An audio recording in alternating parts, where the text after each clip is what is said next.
war is collapsed houses, dead people, weapons, fears, worries all the time.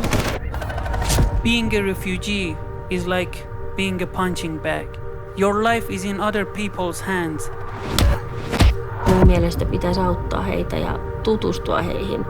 Ei ole aina sitä, että he tarvitsee meidän apua jossain. Me tarvitaan myös heitä.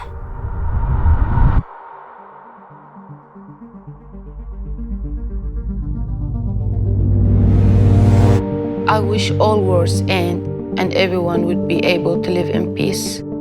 Meidän toiveemme on, että ketään ei palauteta sotaan. I wish all the people seeking asylum who deserve to be in a better place get there.